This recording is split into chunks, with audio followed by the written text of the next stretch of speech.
Right, మనతో join అవుతున్నారు ఇందాక నుంచి వీరయ్య గారు మనతో మాట్లాడుతున్నారు. అలాగే ఇప్పుడు బీజేపీ నేత ప్రేమేందర్ జాయిన్ అవుతూ ఉన్నారు.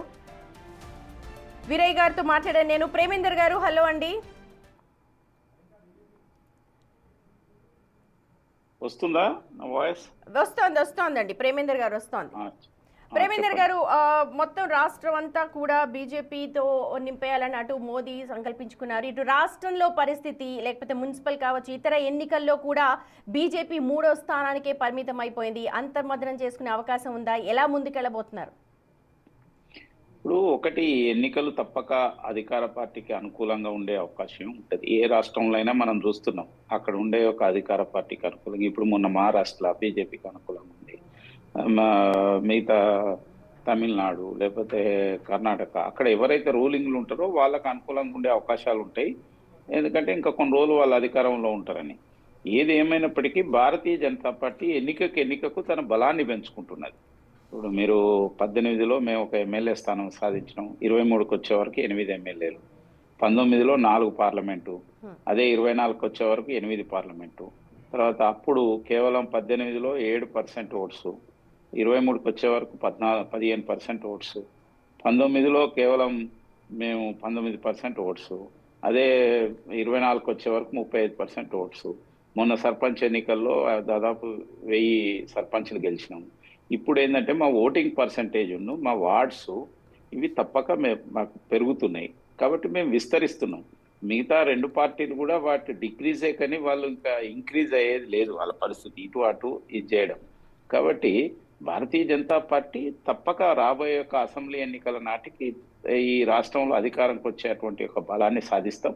ఎందుకంటే మీరు వీటిని పరిగణలోకి తీసుకుంటే గతంలో 31 జడ్పీకి 31 జడ్పీ బీఆర్ఎస్ గెలిచింది. మన నెక్స్ట్ ఎలక్షన్లో వాళ్ళు గెలిచిందా?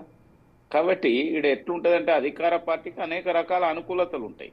తర్వాత వాళ్ళు అనేక హామీలు నెరవేర్చినప్పటికీ ఇంకా రేపైనా చేస్తారు కావచ్చు అని చెప్పి వాళ్ళు వాళ్ళ యొక్క బెదిరింపులు మిగతా వీటన్నిటిని దృష్టిలో పెట్టుకొని వాళ్ళకు కొంత అవకాశం ఉన్నది.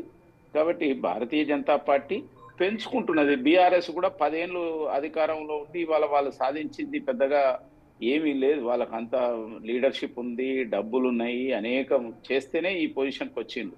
కానీ భారతీయ జనతా పార్టీ గతంలోకి ఇప్పటికీ మేము ఇంక్రీజ్ అవుతున్నాం. ఇంకా రావాల్సి ఉండే, మేము దాన్ని కూడా రివ్యూ చేస్తాం.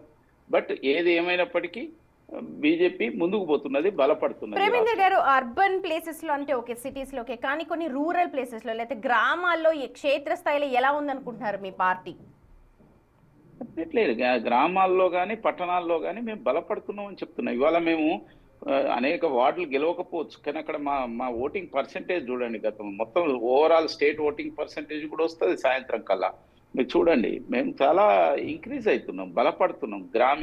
కింది స్థాయిలో పట్టణాల్లో కానీ గ్రామాల్లో కానీ కింది స్థాయిలో మేము బలపడుతున్నామని చెప్తున్నాం.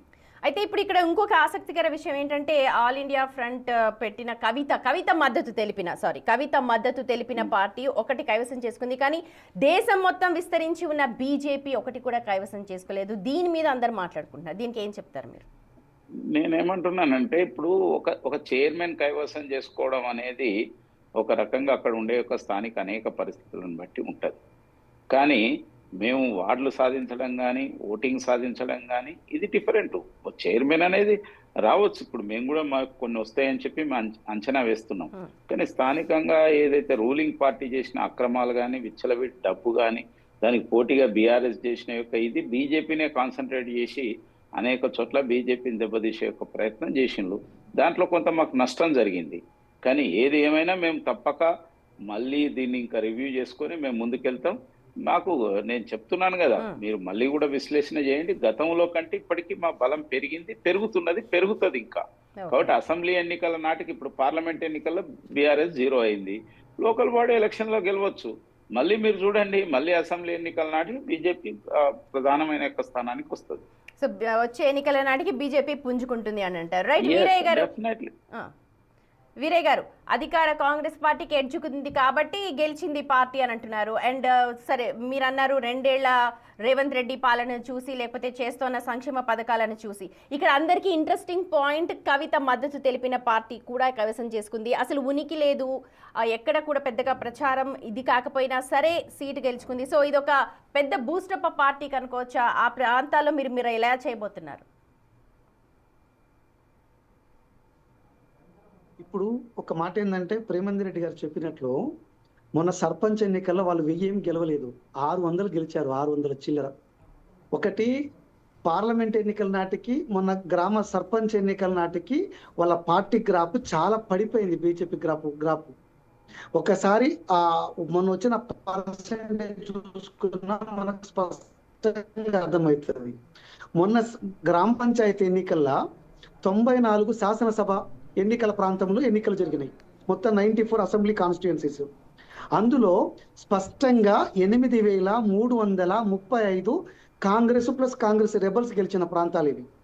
బీఆర్ఎస్ ప్లస్ బీజేపీ 2 గెలిచింది కూడా 4221. ఇందులో బీజేపీ గెలిచింది 600 పైన. 66% ఓటు బ్యాంక్ అనేది కాంగ్రెస్ పార్టీకి మన సర్పంచ్ ఎన్నికల్లో వచ్చింది. మన అసెంబ్లీ ఎన్నికల్లో కాంగ్రెస్ పార్టీకి ఎంత వచ్చింది? 39.40 వచ్చింది. పార్లమెంట్లో ఎంత వచ్చింది? 40.10 వచ్చింది. ఆ తర్వాత 2 బై ఎలక్షన్ జరిగిన బై ఎలక్షన్ లో కాంగ్రెస్ సర్పంచ్ ఎన్నికల నాటికి 66% వచ్చింది. ఇవాళ మున్సిపాలిటీలు ఇప్పుడు చూస్తున్నాం, ఇప్పుడు మనం స్పష్టంగా చెప్తున్నాం. అంటే అసలుకి ఆఫ్ పైన ఉన్నాం, 800 పైన మనకుంటే వీళ్ళు ఎక్కడో కనపడతా ఉన్నారు. అంటే ఇలా మున్సిపాలిటీ ఎన్నికల నాటికి మళ్ళీ ఈ పర్సంటేజ్ గ్రాఫ్ పెరుగుతుంది. ఇది సంక్షేమం చేస్తే పెరిగిద్ది, కానీ బెదిరిస్తేనో ఇంకోటి చేస్తేనో పెరగదండి అది. కాబట్టి మొదట ఏంటంటే వారి మాటని దాన్ని సవరణ చేసుకోవాలి దాన్ని. ఎందుకంటే మొన్న 87 శాసనసభ ప్రాంతాల్లో 94 అవుట్ ఆఫ్ 94లో 87లో కాంగ్రెస్ ప్రభంజనం కొనసాగింది. అంటే ఆ ఎన్నిక పరంగా చూసుకుంటే 87 చోట్ల కాంగ్రెస్ గెలుస్తారు. వీరయ్య గారు, కేంద్రంలో బీజేపీ ఉంది, రాష్ట్రంలో కాంగ్రెస్ ఉంది, కాబట్టి అవి రీచబిలిటీ గురించి అని చెప్పి ఆయన మాట్లాడుతూ ఉన్నారు. ఖచ్చితంగా మేము పుంజుకుంటాం, పెరుగుతోంది మా